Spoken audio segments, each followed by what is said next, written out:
Back to our YouTube channel. मैं हूं शमू। मैं हूं शांसली। तो गाइस कैसे हैं आप सब? उम्मीद करते हैं बिल्कुल ठीक तो होंगे। गाइस आज की वीडियो होने वाली है खान सर के ऊपर 1971 वॉर के ऊपर। फाइनली हम लोग लेके आ गए। हम लोगों को काफी ज्यादा रिक्वेस्ट आई इसके ऊपर, इस वीडियो के ऊपर कि आप लोग इसके ऊपर रिएक्शन दें।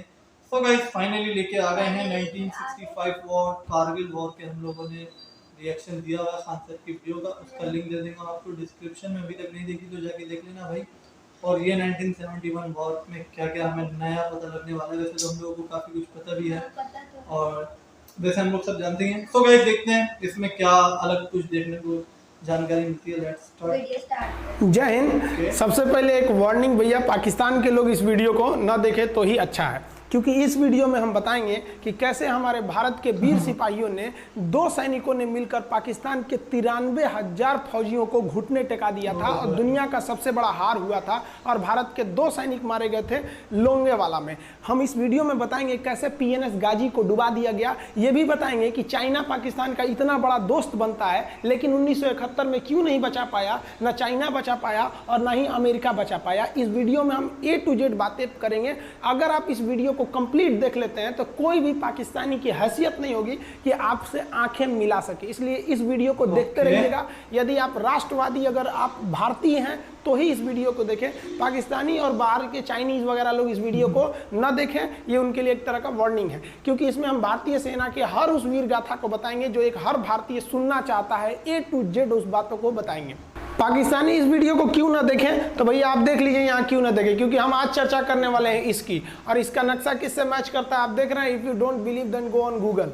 भाई किससे मैच करता है तो आप तो समझ में आ गया भाई, बुरा नहीं मानिएगा आप लोग। ध्यान से समझिए, जब भारत पाकिस्तान का विभाजन हुआ तो उसी समय पाकिस्तान 2 भाग में था। एक इधर वाला जो एरिया है इसे हम लोग कहते थे पश्चिमी पाकिस्तान, जो मेन पाकिस्तान का एरिया है। और ये जो आज आप बांग्लादेश देख रहे हैं, ये बांग्लादेश नहीं था, बल्कि ये उस वक्त पूर्वी पाकिस्तान था। पूर्वी पाकिस्तान के लोग बंगाली भाषा को बोलते थे। पाकिस्तान के लोग इन लोगों को बड़ा भद्दे मजाक करके बोलते थे, कहते तुम लोग गधे हो, कुछ नहीं जानते हो, किसी काम लायक नहीं हो, यूजलेस हो लोग, तुम लोग छोटे हो, काले हो, मतलब उल्टा सीधा मजाक कर रहे थे। पश्चिमी पाकिस्तान के लोग इधर के लोगों को पसंद नहीं करते थे। हो गया नहले पे दाला 1970 में। 1970 में इस पूर्वी पाकिस्तान के शेख मुजीबुर रहमान चुनाव जीत गए और वो यहाँ के प्रधानमंत्री के पद के चुनाव जीत गए। अब यहाँ की आर्मी ने क्या किया, उनको शपथ ही नहीं दिला रहे थे। इसलिए 70 के चुनाव जीतने के बाद शेख मुजीबुर रहमान जब देखे कि ऐसा है तो उन्होंने अपना भाषण दिया 7 मार्च को और कहा कि अब हम इस पूर्वी पाकिस्तान को एक अलग देश बनाएंगे जिसका नाम रहेगा बांग्लादेश। इस भाषण के वजह से आर्मी ने, पाकिस्तान की आर्मी ने 25 मार्च 1971 को गिरफ्तार करके अब पश्चिमी पाकिस्तान में अरेस्ट करके बंदी बनाकर रख दिया और यहाँ पर जुल्म करना चालू कर दिया। कहाँ पर भाई? तो पूर्वी बंगाल में, पूर्वी पाकिस्तान में, पूर्वी बंगाल में नहीं, पूर्वी पाकिस्तान में इन्होंने जुल्म करना चालू कर दिया। शेख मुजीबुर रहमान के गिरफ्तारी के विरोध में यहाँ मुक्ति वाहिनी नाम कर एक विद्रोही गुट तैयार हो गया था, लेकिन पाकिस्तान के, पश्चिमी पाकिस्तान के लोगों ने इस पूर्वी पाकिस्तान पे इतना भयानक जुल्म किया कि इस पूर्वी पाकिस्तान में इस पश्चिमी पाकिस्तान के लोगों ने यहाँ पर 30 लाख लोगों को कटवा दिया। 30 लाख लोगों को कटवा दिया। 4 लाख महिलाओं का बलात्कार कर दिया। अपने देश के 4 लाख औरतों का रेप किया यहाँ पे। इतना भयानक वो दृश्य है कि अगर हम उसको YouTube पे दिखा देंगे ना तो YouTube हमारे ऊपर क्लेम करेगा, भैया आप ये सब इतने भयानक दृश्य नहीं दिखा सकते। आप अंदाजा लगाइए इनकी क्रूरता का। ये अपने देश पर इतना भयानक जुल्म कर रहे हैं। इतना भयानक जुल्म किया इन लोगों ने कि शेख मुजीबुर रहमान की गिरफ्तारी के बाद इस जुल्म का नतीजा ये हुआ कि अप्रैल 1971 तक भारत में यहाँ से लोग भाग के आ गए कि भैया हम जिंदा रहेंगे तब तो।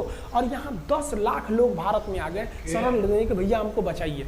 तो इंदिरा गांधी जानती थी कि जब तक यहाँ शांति नहीं होगा तब तक ये लोग वापस नहीं जा सकते थे, और शांति का एक ही था कि यहाँ पे घुस के इनको मारा जाए ताकि ये पश्चिमी पाकिस्तान वाले लोग यहाँ पर सुधर सके। तो इंदिरा गांधी ने इसके लिए बात की जनरल फील्ड मार्शल मानेकशॉ से। उन्होंने सेना प्रमुख मानेकशॉ से कहा, सैम मानेकशॉ से, कि आप अभी युद्ध कीजिए, हम आदेश देते हैं आप अभी युद्ध कीजिए बांग्लादेश पे, हम अपने पड़ोसियों को इस तरह मरते नहीं छोड़ेंगे, आप इस पे हमला कीजिए। उस समय ये पूर्वी पाकिस्तान था। मानेकशॉ ने कहा कि ना हम हमला नहीं करेंगे। कही अरे क्यों?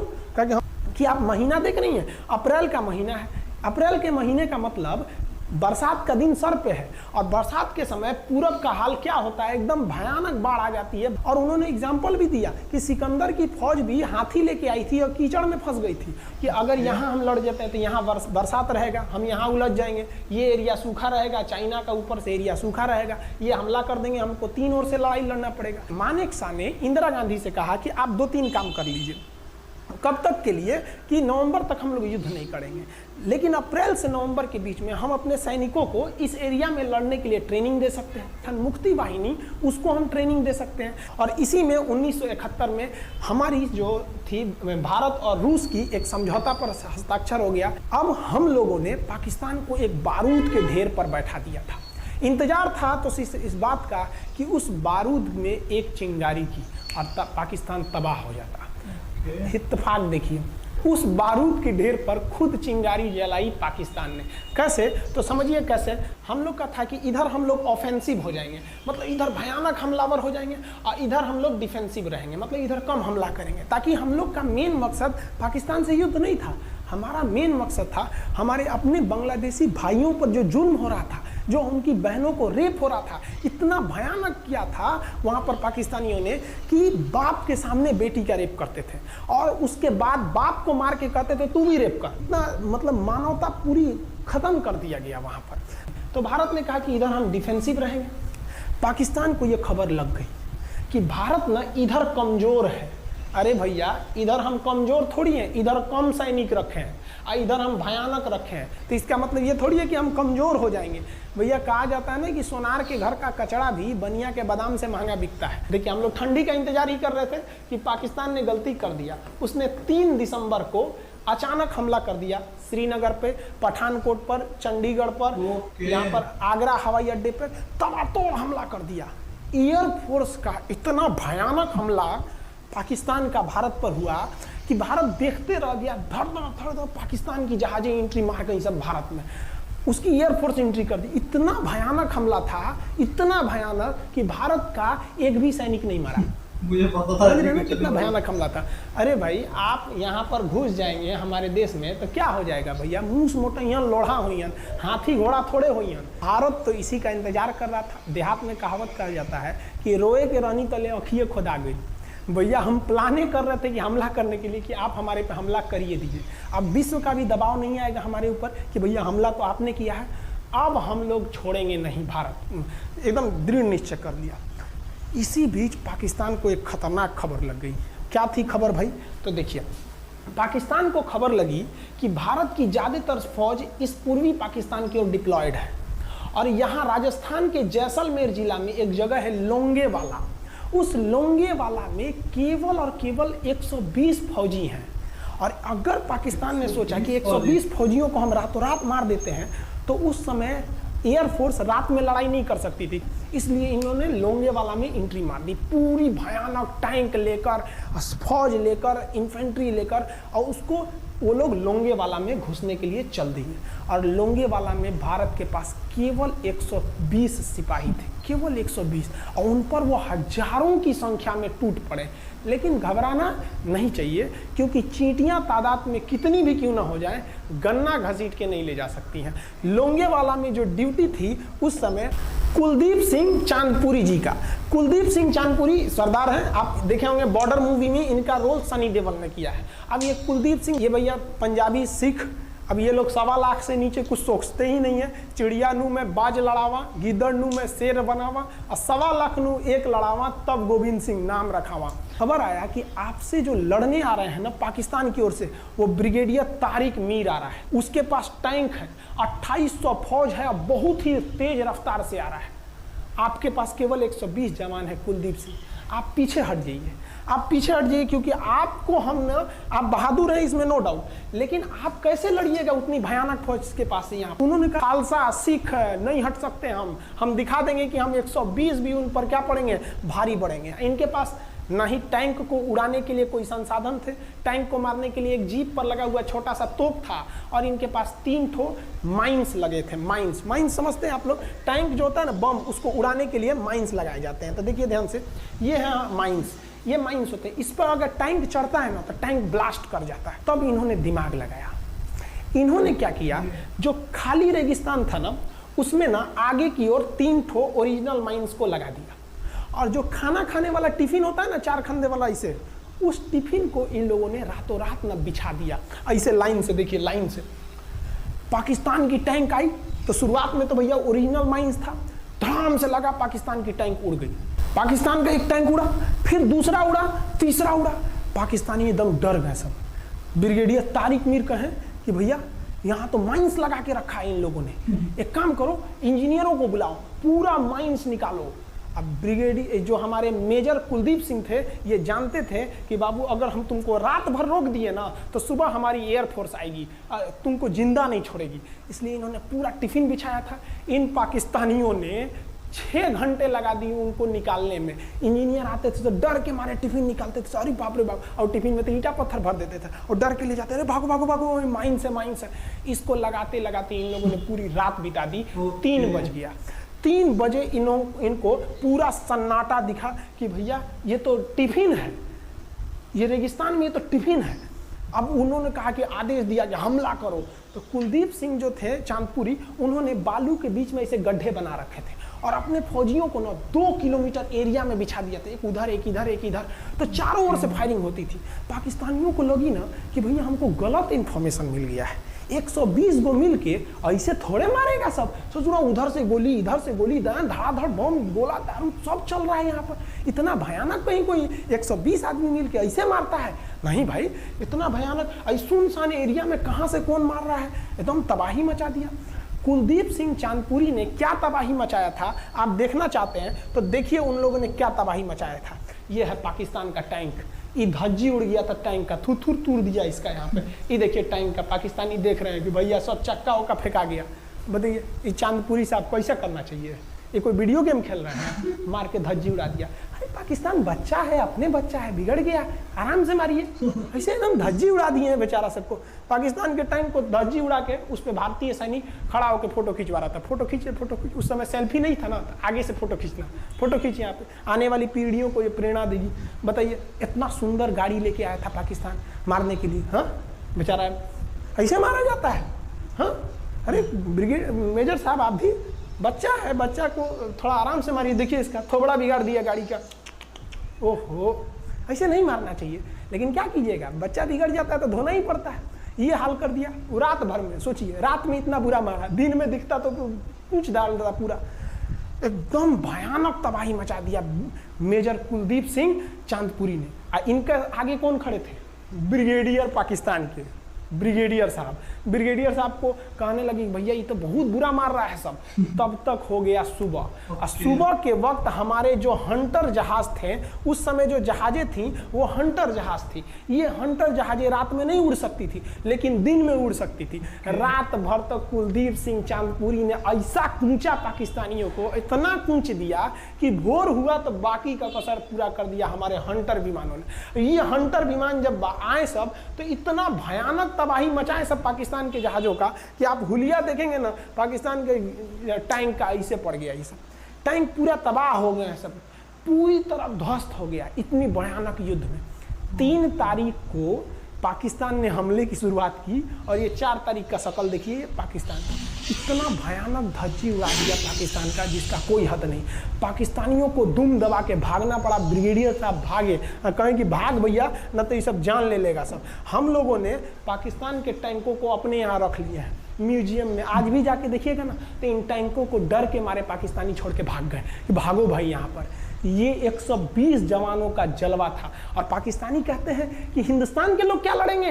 अरे भैया हम चीन पे वीडियो बनाए थे, आप पे नहीं बनाए थे, जो आप लोग हम लोग को बोल रहे थे कि पाकिस्तान हिंदुस्तानियों की औकात नहीं। देखिए अभी हम आपको औकात दिखाते हैं आपकी, ये आपका टैंक है, आके ले जाइए, हिम्मत है तो लेके जाके ये दिखाइए यहाँ पर। हाल तो ये हो गया था ना कि हम लोगों ने जो पाकिस्तानियों की जान ली थी ना, डर के मारे वो लाश उठाने नहीं आए थे, लाश को गिद्ध खा गए थे सब। हम लोग बोल रहे थे कि भैया हम गोली नहीं चलाएंगे, लाश लेके चल जाओ, हम नहीं जाएंगे, तुम लोग रेगिस्तान को कब्रिस्तान बना दिए हो। रेगिस्तान को कब्रिस्तान हम लोग हमला करने आए थे, शुरुआत तो तुमने किया था यहाँ पे, ये गिद्ध खाए थे सब, सफाई उफाई का काम ये किए थे सर। अब पाकिस्तान हम लोग को धमकी देता है, आज भी वो नहीं सुधरे हैं। आज भी हमने जो चाइना पे वीडियो बनाया था उस पर वो हमको धमकी देता है कि भारत की आर्मी कुछ नहीं कर सकती। अरे भैया आप सोचिएगा भी मत, अभी के समय में तो मत सोचिएगा। जानते हैं क्यों? देख लीजिए इधर अभी कौन बैठा है भारत में, समझ में आ रहा है? आप लोग तो पहले पाकिस्तान वाले लोग इस बात पर रिसर्च कीजिए कि इनमें ज़्यादा खतरनाक कौन है आपके लिए। हमको तो यही ज़्यादा खतरनाक लगते हैं भाई, समझ में आया आप लोग को? तो अभी देखिए ध्यान से, यहाँ पर पाकिस्तान ने जो हार हुई थी लोंगेवाला में, ये हार में पाकिस्तान की तो कमर टूटी और पाकिस्तान का पूरा मनोबल टूट गया कि ससुरा 120 गो मिल के ऐसे कैसे धो दिया सब। बताइए इतना भयानक धो जाता है। तो ये शुरुआत तो इन्होंने किया 3 तारीख को, 4 तारीख को हमने धो दिया। अब बचा नेवी कही कि भैया आर्मी को मौका दिए, एयरफोर्स को मौका दिए, रात में आर्मी धोई, सुबह में एयरफोर्स धोई, हम नहीं धोएंगे क्या? हम भी धोएंगे। नेवी कब पहुंची? 5 दिसंबर 1971 को कराची पहुंच गए। और कराची में जब पहुंची ना तो कराची को तबाह कर दिया। इतना भयानक बम्बार्डमेंट किया कराची पर कि कई दिन तक कराची बंदरगाह पर आग लगा था। और कराची बंदरगाह को तो उन्होंने ऐसा धज्जी उड़ाया जिसे लग रहा था सिंधु सभ्यता बना दिया उनको। तो पाकिस्तान की, पश्चिमी पाकिस्तान का कमर टूट गया। पाकिस्तान वालों ने कहा कि ससुरा सब बोल रहा था सब कि हम इधर डिफेंसिव है, यानी ज़्यादा हमला नहीं करेंगे, ज़्यादा हमला इधर करेंगे। ससुरा इधर कैसे मार रहा होगा सब, अभी इधर भी बताते हैं कैसे मारा सब। ये कराची पहुंच गया। आप देखेंगे क्या हाल किया था सब कराची पे। कराची में जब मारा गया था ना इन पाकिस्तानियों को, तो ये पाकिस्तानी भाग गए थे सब ग्वादर में। ये ग्वादर भाग गए। अभी इनसे ग्वादर भी जाने वाला है, पूरा राज्य चला जाएगा इनसे, बलूचिस्तान। छुप के गए थे लोग ग्वादर बंदरगाह पे। अगर हम झूठ बोल रहे हो तो आप खुद पता कीजिएगा अपने यहाँ के इतिहास में भाई, हिंदुस्तान। ये ग्वादर बंदरगाह पे छुप गए थे सब। आप देखिए कराची का क्या हाल हुआ था उस समय। हमारे एयर नेवी ने क्या हाल किया था।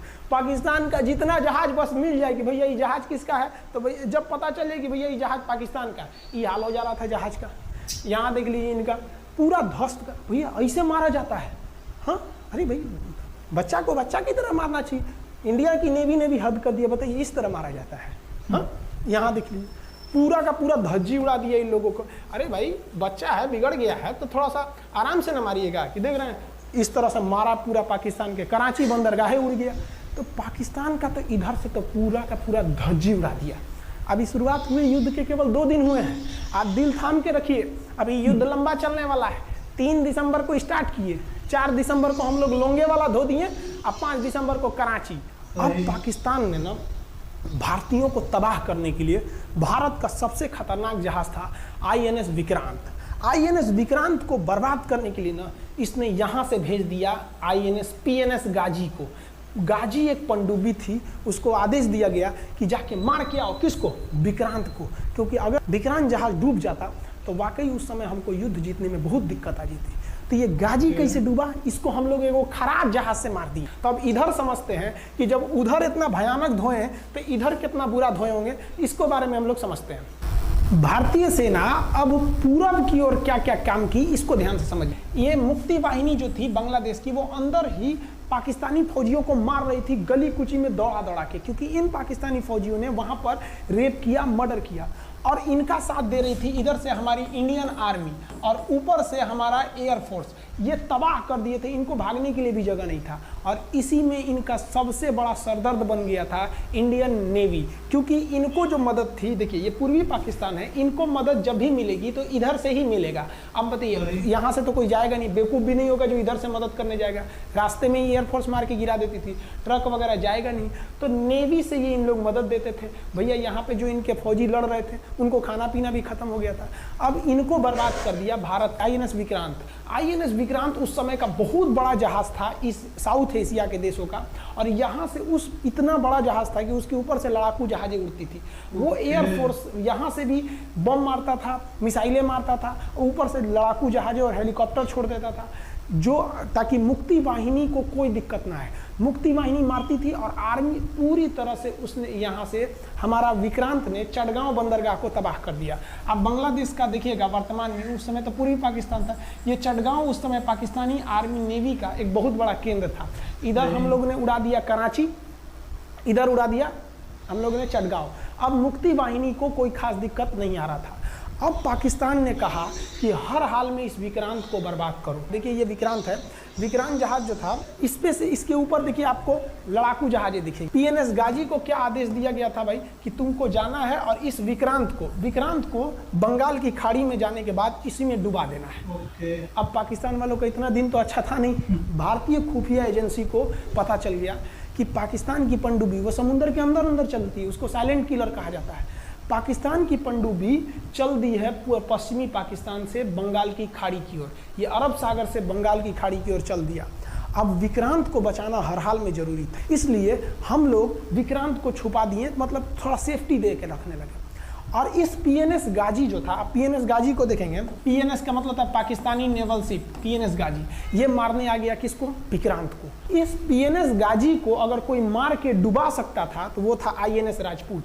लेकिन ये जो आईएनएस राजपूत आप इमेज में देख रहे हैं, ये उस समय समस्या क्या था इस आईएनएस राजपूत के साथ कि इसके इंजन में कुछ खराबी आ गई थी और ये बिगड़ गया था। और बिगड़ के इसको विशाखापट्टनम पे बनाया जा रहा था, रिपेयर किया जा रहा था, इंजन ही गड़बड़ हो गया था। तो भारतीयों का यहीं पे दिमाग काम आया। भारतीयों ने सोचा क्यों ना हम पीएनएस गाजी को खुद बुला के लाएं, कहाँ पर? विशाखापट्टनम पे। तो लोगों ने कहा कि भैया ये आएगा विशाखापट्टनम में, कि आओ आईएनएस राजपूत हमको मार दो। कहा कि नहीं, देखिए कैसे आएगा। भारतीयों को पता था कि हिंदुस्तान में पाकिस्तानियों के कुछ ना कुछ जासूस होंगे और वो पाकिस्तान को पल पल की खबर दे रहे होंगे। भारतीयों ने क्या किया, आईएनएस विक्रांत के जितने भी अधिकारी थे उनसे कहा कि आप लोग अपने अपने घर फ़ोन कीजिए कि हम विशाखापट्टनम आ रहे हैं, तुम लोग हमको छुट्टी मिला है, विशाखापट्टनम में 10 दिन रुकेंगे, हमारे लिए तुम लोग खाना पीना अच्छा से बनाओ। लड़कों से उन लोगों को खबर खिला दिया। विशाखापट्टनम में जितने मछुआरे थे उनको कहा गया कि आप लोग हट जाइए, बहुत बड़ा जहाज आने वाला है, बहुत बड़ा जहाज विक्रांत आ रहा है, यहाँ पे आप लोग खाली कर दीजिए, आईएनएस विक्रांत आ रहा है। यहाँ पर क्या किया गया, ऑर्डर दिया गया, बहुत सारे फल, सब्जी, अंडा, ब्रेड, कि भैया ये इतने बड़े जहाज के लिए जा रहा है, 6 महीने का खाना चाहिए। ये खबर आग की तरह फैल गई पाकिस्तानियों को। अब पाकिस्तान में खबर लग गई कि भैया आईएनएस विक्रांत यहाँ नहीं है, आईएनएस विक्रांत विशाखापट्टनम पे है। अरे बकलोलवा, विशाखापट्टनम पर पीएनएस गाजी की मौत यमराज इंतजार कर रहा था आईएनएस राजपूत। ये गधा जो था पीएनएस गाजी, ये मुड़ गया किधर की ओर? विशाखापट्टनम की ओर। और विशाखापट्टनम पर चुपचाप शांति से खड़ा हुआ जहाज आईएनएस राजपूत इंतजार कर रहा था, तो पानी के अंदर अंदर आओ। ये अभी बाहर निकला हुआ है, पानी के अंदर रहती है। और आईएनएस राजपूत देखा कि ये आ रहे हैं, वो आईएनएस राजपूत को मारता कि इससे पहले ही आईएनएस राजपूत मार के तबाह कर दिया पीएनएस गाजी को। पीएनएस गाजी पर को डूबने के बाद पाकिस्तान को बहुत बड़ा सदमा लग गया। पाकिस्तान को यह एहसास हो गया कि अब हम कभी नहीं जीत सकते हैं, क्योंकि ये पीएनएस गाजी अमेरिका से खरीदा हुआ एक बहुत ही शक्तिशाली पनडुब्बी थी जिसे कोई डुबा नहीं सकता था। और हम लोगों ने उसको इस जहाज से डुबाया जो जहाज खराब हो चुका था, जिसका इंजन खराब था। भारतीय सेना का मोराल पूरे 7वें आसमान पर था और पाकिस्तानी दिन पर दिन बर्बाद हो रहे थे। अब पाकिस्तानियों को लगा अब क्या करेंगे, तो पाकिस्तानियों ने अमेरिका में फ़ोन किया, भैया आप कुछ कीजिए। तो अमेरिका ने ना यूएनओ में मुद्दा उठा दिया, यूनाइटेड नेशन ऑर्गेनाइजेशन, इसकी जो सिक्योरिटी काउंसिल है, सुरक्षा परिषद, इसमें कह दिया पूर्वी पाकिस्तान पर जुल्म कर रहा है, मार रहा है। तो रसिया उस समय हमारा साथ दिया, कहा कि तू देर जानता है जुल्म कर रहा है, भारत जो कर रहा है सही कर रहा है, हम इस प्रस्ताव के खिलाफ में वीटो करते हैं। वीटो अगर कोई देश, 5 देश को वीटो है, इस पर अलग चर्चा करेंगे, अगर किसी ने वीटो कर दिया तो वो प्रस्ताव रद्द हो जाता है। तो पाकिस्तान की एक और उम्मीद यहाँ पर अपना दम तोड़ दी। अब पाकिस्तान कहा अमेरिका से कि भैया आप ही हमको बचा लीजिए। तो अमेरिका ना पाकिस्तान की ओर से भारत पर हमला करने के लिए अपना सबसे खतरनाक जहाज भेज दिया, 7वां बेड़ा। देखेंगे 7वां बेड़ा को, अगर इतना भयानक था 7वां बेड़ा, ये अमेरिका का साथ अकेले चलता ही नहीं था, इतनी पूरी फौज के साथ, नेवी के साथ चलता था। ये किस लिए आया था? विक्रांत को डुबाने के लिए, और इसका साइज विक्रांत से डबल था, इसके आगे विक्रांत नहीं टिक पाता। अब इंदिरा गांधी भी टेंशन में रह गई। ले, तब उस समय इंदिरा गांधी को याद आया कि भैया हमारा एक और तो हम समझौता करके आए हैं, अगर अमेरिका पाकिस्तान का साथ दे सकता है तो रूस से हम भी तो समझौता करके आए हैं। तो भारत ने रूस को कहा कि भैया अमेरिका इतना भयानक 7वां बेड़ा भेज दिया, आप हमारी मदद कीजिए। तो रूस ने कहा टेंशन क्या लेते हो, देखो हम बोलते हैं। रूस ने परमाणु पनडुब्बी भेज दी। और रूस ने अपना 40वां बेड़ा भेज दिया। आप देखेंगे ये रूस का 40वां बेड़ा है। ये अपने भारी भरकम जहाजों के पूरे ग्रुप के साथ चल दिया, कहा कि चल भैया देखते तुमको कौन मारेगा भारत को। और अमेरिका को सीधा कह दिया कि भैया विक्रांत पर अगर आपने हमला किया तो ये हमला हम रूस पर हमला मान लेंगे। यहाँ पर खड़ा था भारत का विक्रांत और उसकी सपोर्ट में खड़ा था रूस का 40वां बेड़ा। और रूस ने यमन से अपनी एयरफोर्स को भी कह दिया था कि भैया तुम भारत की देखभाल करना। तो भारत की सुरक्षा के लिए इतने लोग, और अमेरिका अपना 7वां बेड़ा लेके यहाँ मुंह देख रहा था, और ब्रिटेन ने भी अपने ईगल नाम के बेड़ा को भी भेज दिया था। तो ये 2 लोग हमारे खिलाफ आ गए थे लड़ने के लिए कि अब बताइए, हम लोग बांग्लादेश की भलाई सोच रहे थे और अमेरिका का 7वां बेड़ा और रूस का ब्रिटेन का ईगल हम लोग के खिलाफ था, और हमारा अपना विक्रांत और रूस की एयरफोर्स और उसकी 40वां बेड़ा हमारे साथ थी। ये पूरी तरह से बाउंड्री बना दिया था 40वां बेड़ा। 40वां बेड़ा का कहना था कि भैया हमारे जहाज पर ऑटोमेटिक मिसाइल लगी है, तुम अगर इधर आओगे तो हम मार देंगे तुमको ऐसे ही। रूस ने अपनी सारी पनडुब्बियों को ऊपर उठा दिया समुद्र के ऊपर, ताकि सैटेलाइट से और दूसरी निगरानी से देखा जा सके, और यही हुआ भी। वो लोग रूस के इतने खतरनाक जहाज़ों के ग्रुप को देखकर घबरा गए, इतना घबरा गए कि ब्रिटेन ने कहा था we are too late. Britain का ईगल बेड़ा अमेरिका के 7वां बेड़ा से कह रहा है कि रे उधर मत जो, बहुत देर हो गया है, वो पहले पहुंच गया है रूस, अब मारेगा वहीं तबाह हो जाओगे यहाँ पे। तो 7वां बेड़ा ने धमकी दिया कि हमारे जहाज में परमाणु बम लदे हुए हैं। तो 40वां बेड़ा ने रिप्लाई किया था कि हम भी जब चले थे ना तो परमाणु बम लादे के चले थे, और गिनती जब कर रहे थे तो हम भी गिनती किए थे 250 हमारे पास भी परमाणु बम था, लेकिन इतना ज़्यादा था कि सोचे कि कौन गिनेगा, बाद में गिनेंगे, आ जाओ देखते हैं किसके पास कितना है। तो रूस ने हमसे सच्ची दोस्ती निभाई थी, और इधर शेख मुजीबुर रहमान की जो मुक्ति वाहिनी थी वो अपना काम कर रही थी। अब भारत आर पार की लड़ाई में था। पाकिस्तान हर मोर्चे पर हारते जा रहा था। भारत सरकार ने पाकिस्तान पर मनोवैज्ञानिक दबाव बनाने के लिए निर्मलजीत सिंह अरोड़ा ने एक प्लान बनाया। उन्होंने एयरफोर्स को पूर्वी पाकिस्तान यानी जो अभी बांग्लादेश है तो ढाका के ऊपर एयर ड्रॉप करा दिया, हवाई जहाज से सैनिकों को उतार दिया।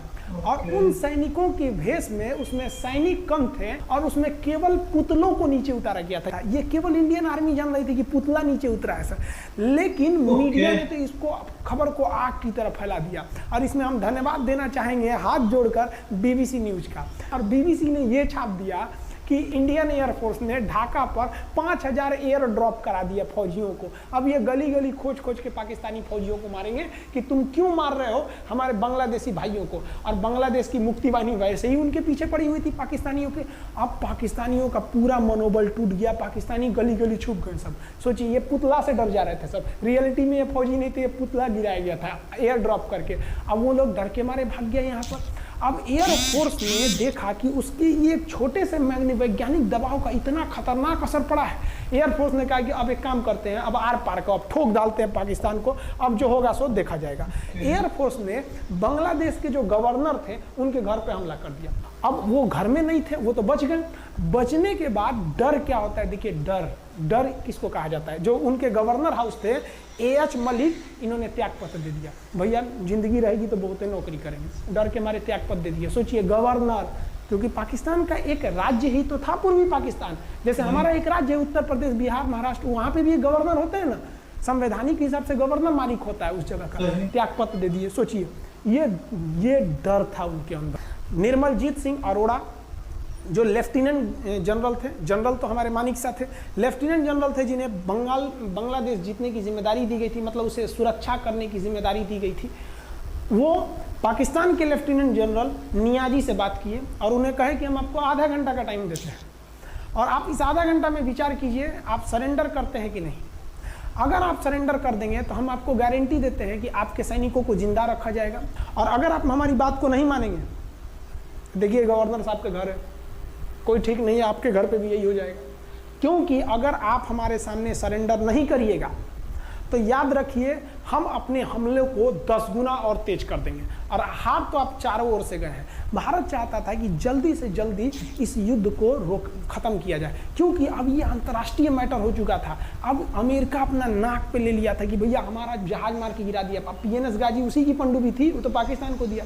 7वां बेड़ा को नहीं घुसने दिया। तो अमेरिका की किरकिरी हो रही थी, ब्रिटेन के ईगल को घुसने नहीं दिया, उसकी किरकिरी हो रही थी। और भारत को उस समय लोग कहते कि ये गरीब देश है, अभी आज़ाद हुआ है। 1971 में हमारी यही हाल थी और सारे लोग कह रहे थे, हम उसको गरीब समझ रहे थे, रुआ के रख दिया अमेरिका को, हर जगह धो दिया पाकिस्तान को। अब बेचारे नियाजी क्या कर सके। नियाजी को आधे घंटे का टाइम दिया गया। 16 दिसंबर 1971, याद रखिएगा दिन, 16 दिसंबर 1971। ये हमारे इतिहास का 13 दिन के युद्ध में हमने पाकिस्तान को धूल चटा दिया, क्योंकि 3 दिसंबर को पाकिस्तान ने युद्ध स्टार्ट किया था और 16 दिसंबर को हम लोगों ने जनरल नियाजी से आत्मसमर्पण करवा लिया।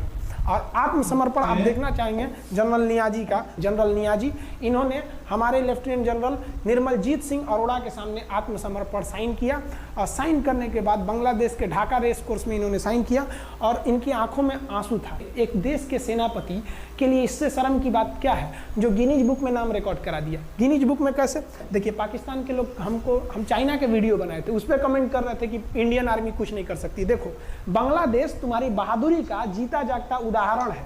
तुम्हारे यहाँ का 93,000 फौज, सोचिए 93,000 सैनिक पूरी दुनिया में आज तक आत्मसमर्पण नहीं किया। ये 93,000 लोगों ने आत्मसमर्पण कर दिया। देख लीजिए, ये अपना बंदूक फेंक दिए, अपने स्टार नोच के उतार दिया कि भैया हम लीजिए आत्मसमर्पण कर रहे हैं, बेल्ट उतार के दे दिया, अब चलिए जहाँ ले जा रहे हैं, जितना लाठी मारना है हमारी, आत्मसमर्पण। ये वही पाकिस्तान है, याद रखिए। आप याद कीजिए, हमारे 120 सैनिकों ने आपको धूल चटा दिया था लोंगेवाला में। केवल 2 सैनिक मरे थे लोंगेवाला में और पूरी की पूरी आपको भगा दिया था 4 दिसंबर को ही।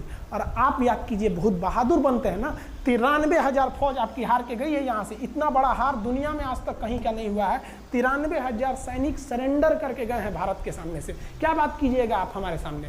तो ये है, गिनीज बुक में नाम है। ये तो है भैया पाकिस्तान की आर्मी, एक तरह से गिनीज बुक में नाम है ना जी। भले हारने से नाम है तो क्या हुआ, पाकिस्तान के लिए इससे खुशी की बात क्या हो सकती है कि भैया गिनीज बुक के नाम है।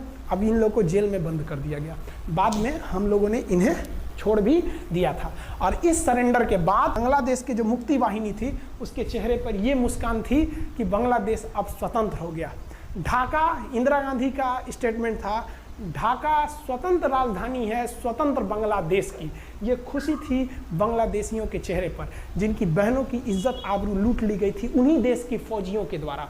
जिनके ये जो नियाजी थे, जब इन्हें लेफ्टिनेंट गवर्नर बना के भेजा गया था बांग्लादेश में, तो ये नहीं पूछे थे कि बांग्लादेश का स्थिति क्या है। ये पूछे थे कि जिन लड़कियों का रेप हुआ है वो कहाँ है, सब दिखाओ तो, मतलब ये भी जाके करेंगे। ये हाल था, ये इनके चेहरे पर मुस्कुराहट थी। बाद फिर मुजीबुर रहमान को पाकिस्तान से स्वतंत्र कराया गया।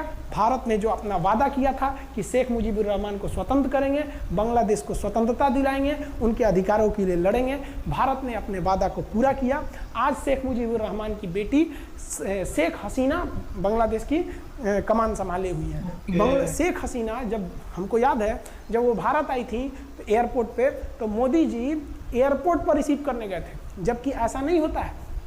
शायद ही बांग्लादेश की प्रधानमंत्री को पूरी दुनिया में कोई बड़े देश का राष्ट्रपति रिसीव करने जाए, प्रधानमंत्री रिसीव करने जाए। तो भारत अपने पड़ोसियों का इतना ख्याल रखता है, चाहे वो नेपाल हो, भूटान हो, सबके साथ। अभी हाल फिलहाल में नेपाल के लोग थोड़ा गुस्सा हैं लिम्पियाधुरा काला पानी को लेके, लेकिन ऐसा नहीं है कि हमारा नेपाल के साथ कोई खराब रिश्ता है। हमारा नेपाल के साथ रोटी और बेटी का रिश्ता है। बांग्लादेशियों के साथ हमारा बहुत ही अच्छा संबंध रहा है। आज हमारे बांग्लादेश के साथ बहुत ही मधुर संबंध है। और बांग्लादेश को जो पाकिस्तान के लोग कहते थे ये किसी काम लायक नहीं है, ये वाले भाई लोग पाकिस्तान से आगे निकल गए। आज इनका मलमल का कपड़ा, जूट और पाम ऑयल पूरी दुनिया में फेमस है। जहाज़ों की मरम्मत में, मतलब जहाज के रिपेयरिंग में बहुत आगे निकले हैं बांग्लादेश के लोग। आई होप आप समझ गए होंगे। इस युद्ध के बाद अगर भारत चाहता तो भारत पाकिस्तान के पश्चिमी भाग को भी कब्जा कर लेता, क्योंकि यहाँ तो हम लोग हराए ही थे। उनके 93,000 फौज तो हम लोग जिंदा पकड़ लिए थे। हम उन्हीं को कह देते बंदूक लगा के कि कश्मीर खाली करो, हमारा यहाँ से वापस जाओ।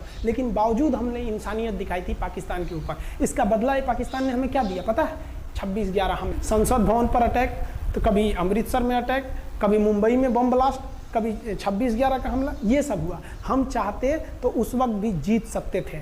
ये पाकिस्तान वाले आप जो कहते हैं कि हम बहुत बहादुर हैं, भारतीय सेना हमारा क्या कर सकती है, तो भारतीय सेना की रहमो करम पर आप लोग जिंदा थे, वरना 1972 में ये जो सेना थी ना 71 में, आप लोग को कहीं का नहीं छोड़ती। आप हिंदुस्तान के व्यूवर्स आप लोगों से भी कहते हैं कि एक लाइक तो बनता है इस सैनिकों के लिए, हमारे लिए नहीं, हमारे इस चैनल के लिए कभी नहीं कहेंगे कि Khan GS research centre channel को आप सब्सक्राइब करिए, लाइक करिए, हम ये कभी नहीं कहते हैं, लेकिन हम ये जरूर कहते हैं कि आज एक लाइक बनता है हमारे इन वीर सिपाहियों के लिए जो आज भी सेना के लिए डटे हुए हैं। और ये पाकिस्तान इस पर कमेंट करते हैं। हम आप भारतीयों से कहते हैं, आप हिंदुस्तानी हैं तो इस वीडियो को जितना से ज़्यादा शेयर करना है आप शेयर कीजिए, ताकि आपके बच्चों तक को ये पता चल सके कि हमारे सैनिक कितने बहादुरी हैं, कितने बहादुरी से लड़े थे हमारे सैनिक, कितने बहादुर हैं। और इस वीडियो को आप इतना शेयर कीजिए कि पाकिस्तान तक पहुंचे और वहां का बच्चा इस वीडियो को देखे, ताकि उनके अंदर भारतीय सेना का जो डर है वो बैठे। ये डर जरूरी है उनके अंदर, ये डर उनकी हड्डियों तक जाना चाहिए। और हाँ, कोई भी देश के हो, हर देश को अपने सैनिकों के लिए सम्मान करना चाहिए। हम ये कोई मनगढ़ंत कहानी नहीं बताएं, हम अपने सैनिकों की वीर गाथा बताएं जो A to Z अक्षरशः सही चीजें हैं। समझ में आया? आप इस वीडियो को देख रहे हैं तो मेरे साथ बोलिए आप लोग, भारत माता की जय। पाकिस्तान के युद्ध का जो हम सीरीज बना रहे हैं, आज 71 का युद्ध बढ़ाएं, हम आपको कल 1948 का युद्ध बता देंगे, 65 की लड़ाई में वीर अब्दुल हमीद ने जो बहादुरी दिखाई, फिर आपको 84 का सियाचिन, 99 का करगिल और 62 की चाइना युद्ध के बारे में भी बता देंगे। याद रखिएगा, चाइनीज और पाकिस्तानी इस वीडियो को डिसलाइक जरूर करेंगे, आप उन पर भारी पड़िएगा। ये वीडियो आप संभाल के रखिएगा, अपनी पीढ़ियों को दिखाइएगा कि हमारी सेना कितनी बहादुर थी। एक सैल्यूट हम अपने वीर जवानों के लिए। जय हिंद। हम बहुत ही सौभाग्यशाली हैं जो ऊपर वाले ने हमें हिंदुस्तानी बनाया। I proud to be Indian. जय हिंद। तो गाइस क्या वीडियो थी और क्या काफी लंबी और मगर बहुत ही जबरदस्त वीडियो। मैं बोलता हूँ अब तक की हमने जो खान सर की सारी वीडियो देखी हैं, काफी सारी देखी हैं, उन सब में सबसे बेस्ट वीडियो थी ये। और जिस बहुत अच्छी तरीके से बहुत बताया काफी टाइम लिया, और बहुत सही चीजें और बहुत अच्छी तरीके से चीज समझाई। और इन चीजों में काफी चीजों में हम लोग बिल्कुल इनसे एग्री करते हैं। जैसे कि सबसे पहली चीज तो ये कि बांग्लादेश में काफ़ी जुल्म हुआ था, वो तो पाकिस्तान में भी सब मानते हैं कि हाँ भाई उस टाइम पे बांग्लादेशियों के साथ जो है काफ़ी ज़्यादा जुल्म हुआ था। और दूसरी बात जहाँ तक कि काफ़ी ज़्यादा इन लोग, मेरे ख्याल से बहुत अच्छी वीडियो थी और हर चीज़ को अच्छे तरीके से बताया। और दूसरी चीज़ ये जो हमें पता था कि जो है कि जैसे कि इंडिया ने जो है, हम लोग ने जो सुना हुआ है कि जो है इंडिया ने जो है अटैक कर दिया था, कि जो है इंडिया आ गया था जो है मुफ्ती बाहिनी वगैरह की मदद करने। इंडिया था उसके पीछे, ये वो इंडिया वहाँ पर मदद कर रहा था। तो मगर ये जैसे इसमें वीडियो में बताया कि जो है जैसे इंडिया वहाँ पे मदद कर रहा था, अपनी फोर्स लेके गया था, अटैक नहीं किया था उस वक्त भी, मगर जो है अपनी फोर्स वहाँ पे लगा दी थी। फिर पाकिस्तान ने उधर से अटैक कर दिया असल युद्ध जब से शुरू हुआ, जैसे इन्होंने बताया। तो ये थोड़ा हम लोग अलग टाइप का पता था कि इंडिया ने जो है उधर जो है बांग्लादेश में अटैक कर दिया। तो गाइस काफी अच्छी वीडियो थी और काफी अच्छी इसके अंदर अच्छी तरीके से बताया, काफी ज्यादा अच्छी चीजें बताई इन्होंने। और जैसे जुल्म हुआ वहाँ पे, वो अलग हुआ, सच ही था, सब कुछ सच था। काफी हद तक क्या इसमें तकरीबन सच चीजें सही हैं। बाकी ये है कि जो है पाकिस्तान इंडिया की शुरू से रही है। अब कोई किसी के अगर पाकिस्तान के खिलाफ कोई मूवमेंट खड़ी होती है तो इंडिया फौरन उसके लिए खड़ा हुआ। अब पाकिस्तान, अब जैसे कश्मीर के लगा लो, कश्मीर के तो खैर अपना कश्मीर के लगा लो, चलो कश्मीर में कुछ लोग ऐसे होते हैं जो खड़े हो जाते हैं, पाकिस्तान को यहाँ से सपोर्ट करता है, समझ लियो। तो ये बस एक दूसरे के खिलाफ तो है कि एक दूसरे के खिलाफ जो होगा उसको भी सपोर्ट करेंगे, मगर वहाँ पे तो वाकई में जो है बांग्लादेश में जुल्म हो रहा था। मतलब मैं ये कहना चाह रहा हूँ कि हम लोग जो है दुश्मनी में ऐसे हैं कि पाकिस्तान के जो कुछ गलत हो रहा होगा ना तो इंडिया उसको सपोर्ट करेगा। इंडिया चाहेगा कि ये जो है, एक तो पहली बात भले से, मतलब मैं ये कहना चाह रहा हूँ कि दुनिया में कहीं भी हो उसको उस लेवल पे सपोर्ट नहीं करेगा, मगर जो है पाकिस्तान में जो हो रहा होगा उसको इंडिया उस तरीके से उठाएगा। ऐसे ही पाकिस्तान क्या है, इंडिया में अगर कुछ गलत हो रहा होगा तो पाकिस्तान दुनिया में जो कुछ गलत हो रहा है उसको कुछ नहीं बोलेगा, इंडिया की चीज़ को हाईलाइट करेगा, दुनिया में बताएगा और ये करेगा वो करेगा। तो ये तो खैर होता ही है जहाँ पे इतनी बड़ी, खैर बहुत अच्छी वीडियो थी, बहुत मुझे अच्छी काफी ज्यादा वीडियो अच्छी थी, वीडियो बहुत लगी। और खान सर की अब तक की खान बेस्ट सर वीडियो की थी, हर वीडियो अच्छी होती है। मुझे अब तक की बेहतरीन वीडियो हाँ, लगी। इसकी और तो बेस्ट जिस तरीके से हर चीज इन्होंने बताई ना, देखने में मजा आ गया। मजा आ एक गया। स्टोरी पूरी पता लगी और काफी चीजें इन्होंने हर चीज बताई इसके अंदर। अब हर चीज तो हम लोग तो काफी ज्यादा दिमाग से भी निकल हाँ, गई, बहुत मगर लॉन्ग वीडियो थी ना वो। 35 मिनट की। और अभी हम ज्यादा वीडियो लंबी नहीं करते हैं। हाँ। और तुम बोल लो कुछ बोलना है तो लोग मुझे बोलते हैं तुम लाइक ज्यादा शेयर बोलते हो। सब्सक्राइब कर दो। तो गाइस ये थी वीडियो और काफी ज्यादा अच्छी वीडियो थी। और हाँ। कुछ पॉइंट हमारे रह गया तो कमेंट बॉक्स में बता देना बता हमें। दिएगा। वैसे हमने सब देख लिया और हम सभी जो है इन चीज़ों बताए हुए चीज़ें हैं उनसे एग्री करते हैं। एग्री करते हैं।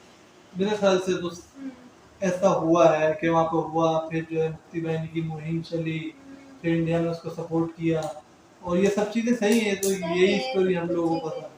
भाई ये एक वो नया था कि पाकिस्तान ने उधर से जो है, जैसे इंडिया की फौज उधर थी और पाकिस्तान ने इंडिया पे अटैक कर दिया और फिर असल जंग वंग शुरू हुई। तो हम लोगों को जहाँ तक का पता था कि वो जो है इंडिया उधर घुस गया तो फिर जंग शुरू हो गई, इस टाइप का कुछ हम लोगों को पता था।